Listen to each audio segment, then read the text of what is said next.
307. hadis. An Ciddi radıyallahu anh anin nebi sallallahu aleyhi ve sellem قال على كل مسلم صدقة.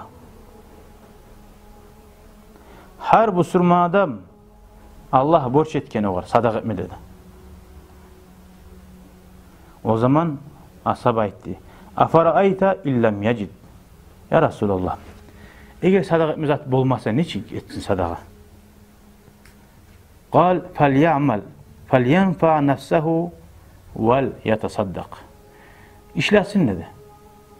Oğuzun nafsına paydaga işleyimse de oğuzgar ahlusuna yaşın. Oğuzgar paydaga işleyimse de işlesin. وَلْيَتَصَدَّقْ. Son sadaka etsin diye. Bolmasa oğuzgar tarasak ki işlep tutsa sadaka bula. Kim olsa sadaka eter. Kal اَفَرَأَيْتَ اِلَّمْ يَسْتَتِ اَوْ لَمْ يَفَعَلْ. Şunu da mesela ne çıkbula ya Resulallah deyin. Peygamberini bununla görürse bir yapmayı adamlardan. Ne soru verse de bir de aşulanmayı, bir de yaman karamayı. Kal aytti de bayta liyu'in zal hacetil melhuf.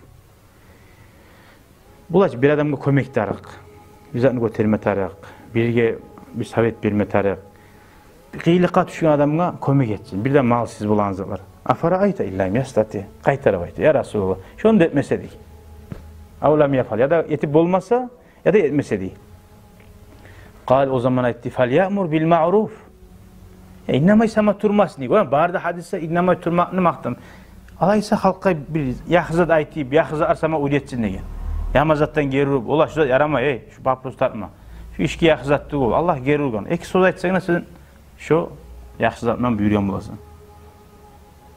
Hacda bar edi bir iki yoldaşım yaxşı ilmi okuyan yaşlar. Bula aytdim. Bile okuyan yaşlardan. Ya iki katım var hacıya gelgen uzlarda. Paprus tartat dur, barak arasından yürüyütür. Gazetin sahne. Ben bulağa birini aytdım ya tur. Ayıp ettik ya şu atullaga dedim. Hiç hacı gelgen atullar. Tartamsa tuvalekke giriyiz, haydamsa da bir muyuşa giriyiz, kişi görmez. Birisini aytdım, biri de turmadı.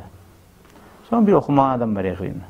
O kadar aytdım. Sen dedim, bu saat deyip çavup varıp, ardından yetişip, haram, hacı deyip, soylat değil mi yani bir iki söz aytti. İkisi de eline taşlar, tövbe astagfirullah gitti. Toxtatdı hiç. Buna aytdı. Siz okuyan ilminizden bunu artık. Ondan sonra olan birisi ya muallim ne sen aytkan sonra neçe adam aytıp duraman, taşatıp duraman diye. Ona gördün mü? Cahilden primer aldınız değil mi? Bile alganı siz primer olma tarafınız.